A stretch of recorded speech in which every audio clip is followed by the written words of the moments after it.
Olá, meus irmãos e minhas irmãs, a paz de Jesus Cristo, na proteção de São José e amor de Maria, mais uma vez aqui no canal Terço Filhos de São José, aqui no YouTube, no caso, e também nos outros canais, né? O canal no WhatsApp, né? Também Terço Filhos de São José. Que Deus abençoe a todos, e já convido a todos a se inscreverem, tanto aqui no YouTube quanto no WhatsApp. E estamos também no Instagram, Terço Filhos de São José, para a glória de Deus Pai, Filho e Espírito Santo. Como eu já disse, eu não tenho um estúdio, eu gravo aqui do meu modesto, humilde quarto, mas cada mensagem eu tenho tido a inspiração para que ela possa trazer uma reflexão, uma meditação. Você aqui não vai encontrar um vídeo de piada, de gracejo, de brincadeira, é verdade, que esses dão mais engajamento, mas eu espero, enfim, que se não a curto, a médio ou até mesmo a longo prazo, essas mensagens venham te trazer um fortalecimento, venham te ajudar a fortalecer a sua fé, a sua caminhada, assim como a minha própria, não é? E que possamos nos ajudar em oração, tá certo? Nós estamos em uma série, já fizemos a primeira parte, a segunda parte, agora estamos na terceira parte, e no primeiro bloco dessa terceira parte, lembrando que esta série, que até já estamos fazendo a playlist, né? Já temos duas playlists com a primeira e segunda parte, e agora a terceira parte sobre a nossa série, né? O grande privilégio de ser cristão em um mundo que se esquece de Deus. Nesse primeiro bloco da terceira parte, nós vamos falar sobre a conversão, né, que é o primeiro passo para viver plenamente o privilégio de ser cristão. Então, primeiramente, sobre a proteção do glorioso Pai espiritual dos filhos de São José, eu rogo que sobre o seu olhar paterno, juntamente com a Virgem Santíssima, com o seu olhar materno,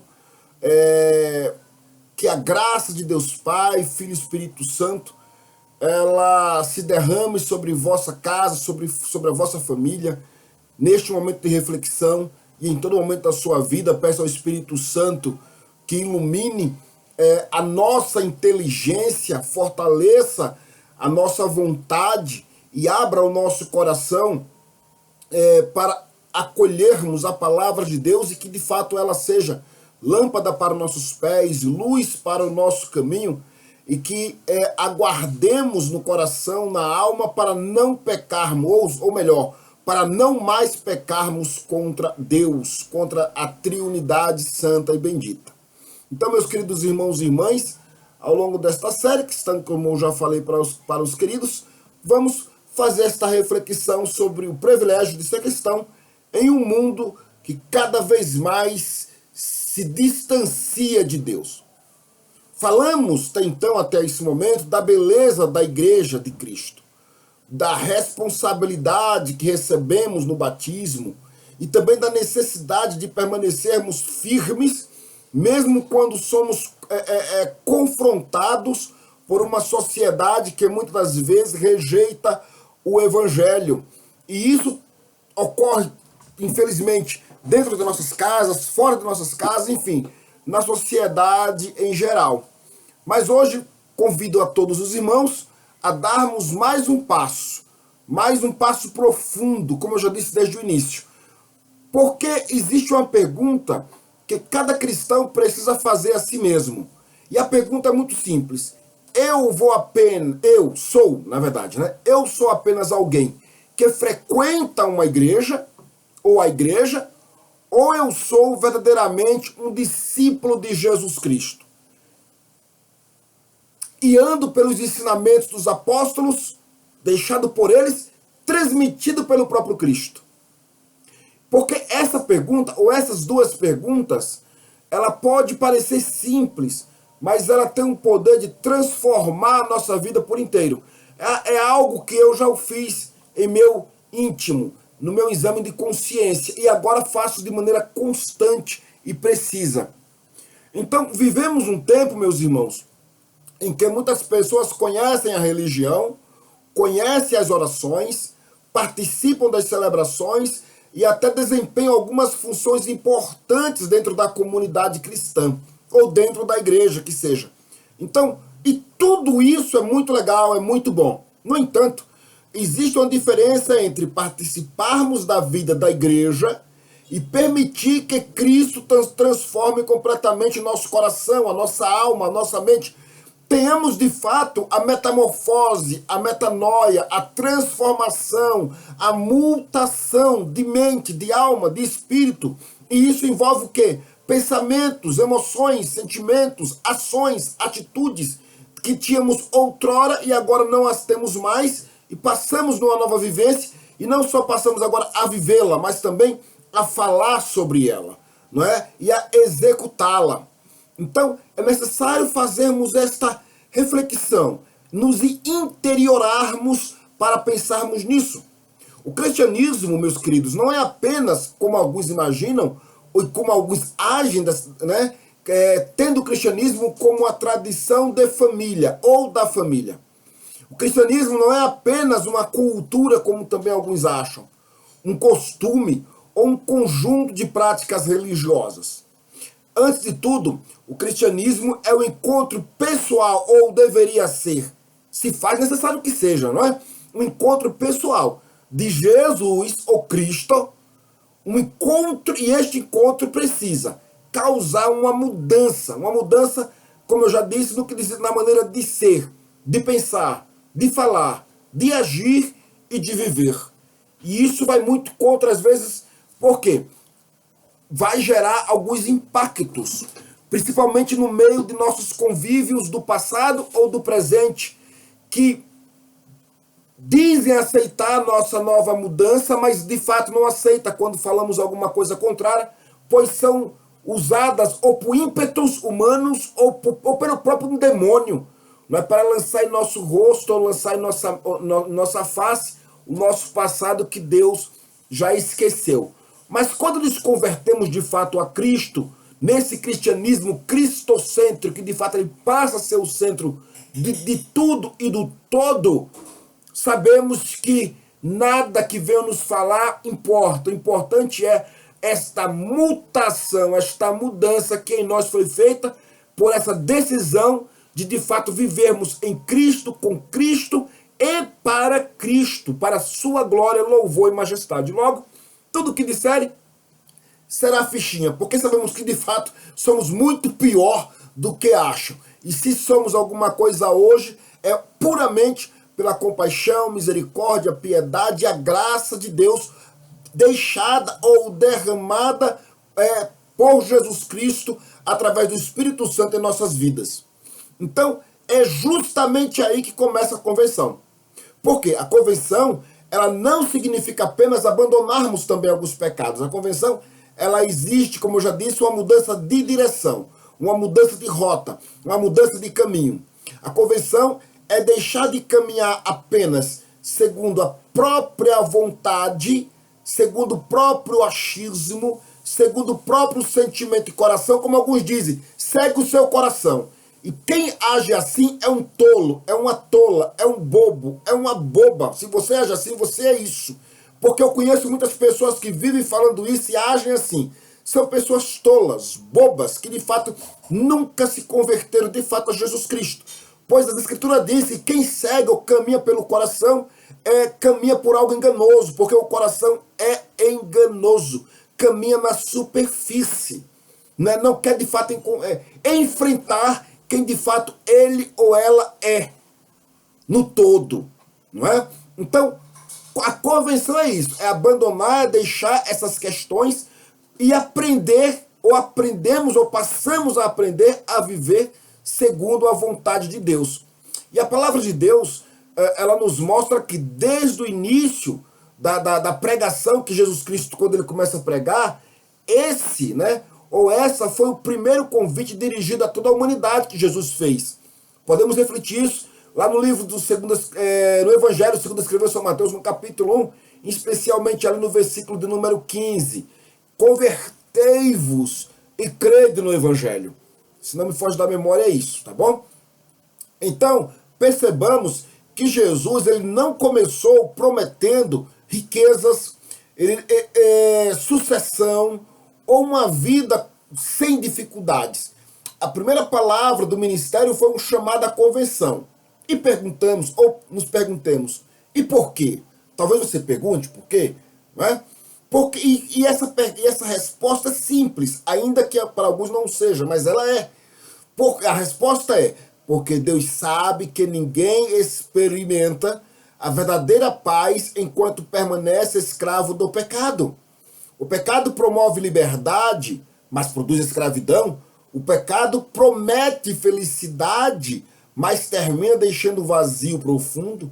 O pecado promete realização, mas afasta o homem da verdadeira vocação, que é servir a Deus. Talvez alguém esteja pensando, mas eu não sou uma pessoa má, nunca fiz grandes maldades, sou uma boa pessoa.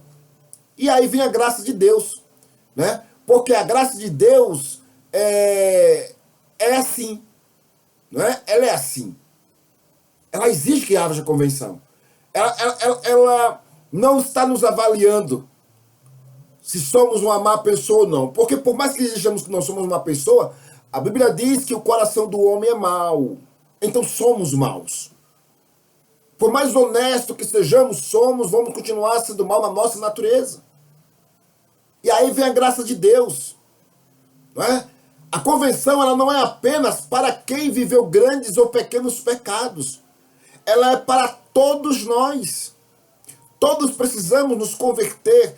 Todos precisamos converter a nossa impaciência em mansidão. Todos nós precisamos converter a nossa soberba em humildade. Todos nós precisamos nos converter a nossa indiferença em caridade. Todos nós precisamos converter a nossa falta de perdão e misericórdia. Todos nós precisamos converter a nossa ansiedade em confiança na providência divina. Quem tem ansiedade é porque não conhece o milagre da providência divina. Os apóstolos já ensinavam, Jesus já ensinava. Os apóstolos ensinavam, né, que devemos orar quando estivermos ansiosos, devemos orar, apresentar a Deus as nossas necessidades para não andarmos ansiosos, né? Não andeis ansiosos. Jesus mesmo disse, não andeis ansiosos. Não andeis preocupado, confia em mim. É lógico, irmãos, nós somos seres humanos, nos preocupamos. Mas o que é ansiedade? É uma preocupação em excesso, demasiada. Então o segredo está aí. O segredo da ansiedade está em confiar na providência divina. Logo, deixaremos de tomarmos muitas drogas e de viver dependentes de produtos químicos. É simples? Não. Mas é possível? Sim. Nos preocupar é normal, comum, natural. Agora, vivermos de forma exagerada, desacerbada, desacelerada, principalmente para que se diga convertido. Então, o convertido sabe, tem os seus problemas, tem as suas dificuldades, preocupa-se sim, mas sabe que Deus dará uma providência, fará o milagre. Então, não vive ansioso, dorme, consegue dormir, consegue viver, não é, na paz com Deus. Então, o que nós precisamos, na verdade, o que nós precisamos converter além disso?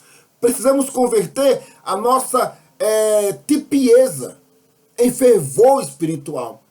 Precisamos nos converter de fato e permitir que Cristo ocupe o centro de nossa vida.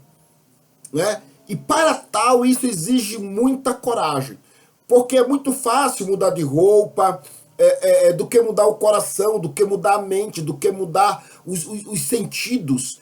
É muito fácil mudar de endereço, do que mudar de mentalidade, de atitude, de ação. É muito fácil apontarmos os defeitos dos outros, mas não reconhecermos as nossas próprias misérias, as nossas próprias mazelas, as nossas próprias fraquezas. Por isso necessitamos nos converter a uma necessidade de convenção, não é? Então, a convenção ela precisa sempre começar de dentro para fora. Antes de querermos transformar o mundo, precisamos de nos reconhecer quem somos e pedir ao Espírito de Deus que nos transforme e procurarmos nos transformar. Deus deseja transformar nosso coração, nossa mente, nossa alma, nos dar um coração novo, um espírito renovado. Então, antes de nós corrigirmos os outros, precisamos permitir que a palavra de Deus nos corrija, se for preciso que nos corte, para que sejamos e vivamos de acordo com a semelhança de Deus, como do próprio Cristo. Então, antes de exigirmos santidades dos demais, nós devemos buscá-la em nossa própria vida, em nossa própria existência. E porque foram isso que os santos fizeram. Eles buscaram em sua própria vida a santidade para posteriormente, trazer outros à santidade. São Francisco de Assis mesmo, ele não mudou o mundo, porque o mundo da sua época, ali onde ele vivia, enfim, por onde ele andou, porque ele criticava o mundo. Ele mudou o mundo, ou a região, ou as regiões por onde mudou, porque ele se permitiu que Deus mudasse primeiro o seu coração e a sua mente. Santo Agostinho não se tornou santo porque nunca errou, porque nunca pecou. Santo Agostinho torna-se santo porque ele reconheceu os seus erros e deixou que a graça de Deus transformasse o seu ser, se autotransformasse. Então, meus irmãos, outra coisa que vocês precisam entender. São Pedro ele não foi escolhido porque ele era perfeito. São Pedro ele foi escolhido porque mesmo depois de cair, ele levantou-se, chorou sinceramente, e reconheceu seus pecados e permaneceu que o Senhor o transformasse o seu ser. Então, a santidade nunca foi privilégio de pessoas impecáveis. A santidade é o caminho daqueles que... Também não é o caminho daqueles que nunca pecaram, mas é o caminho daqueles que nunca desistiram, mas antes persistiram e buscaram recomeço no Senhor. E talvez seja exatamente isso que Deus esteja pedindo de você, de mim, de cada um de nós. Que nós, que você, eu, nós, não precisamos ser extraordinários. O que carecemos de fato é termos humildade de darmos o primeiro passo. Talvez seja o primeiro passo, o primeiro passo seja uma boa confissão. Talvez seja voltar à Santa Missa com frequência. Talvez seja reconciliar-se com alguém pedindo perdão. Talvez seja abandonar os pecados que já duram anos, que já estão impregnados no corpo, na alma, no espírito, enfim. Talvez seja voltar a rezar, a orar diariamente. Talvez seja abrir novamente a Bíblia e começar a ler. Bíblia que permanece fechada no seu armário, na sua estante, onde quer que você coloque. Então não importa qual seja o primeiro passo que você, nós precisamos dar ou carecemos dar. O importante é que esse primeiro passo seja dado hoje, seja dado agora. Porque o amanhã não pertence a nós. E talvez nem existamos no amanhã, ou talvez o amanhã jamais venha a existir. Então, o hoje foi colocado em nossas mãos para executarmos o que temos que fazer agora e hoje. E é hoje que o Senhor continua repetindo ao nosso coração: venha e segue-me. Então, meus irmãos, o grande privilégio de ser cristão não consiste apenas em dizer que acreditamos em Jesus. O verdadeiro privilégio é permitir que Jesus viva em nós e transforme toda a nossa existência. Peçamos, vamos pedir juntos, peçamos a intercessão da Santíssima Virgem, de São José e de todos os santos, para que nos alcance e nos dê graça de termos um coração dócil, humilde e disposto a nos convertermos diariamente, todos os dias, de contínuo, e que jamais tenhamos medo de mudar aquilo que precisa ser mudado, que jamais nos acomodemos, nos acovardemos em uma fé superficial, e que possamos caminhar passo a passo, rumo à santidade dos santos que dizemos devotar e sermos deles discípulos. E certo de tudo isso, precisamos estar de tudo isso, de que Deus nunca abandona aqueles que sinceramente o procura, que sinceramente busca recomeçar a sua história e a sua vida com a graça do Espírito Santo, tá certo? Então, que Deus os abençoe a todos. Até o próximo vídeo, se assim o Senhor nos permitir. Um forte abraço e um beijo no coração.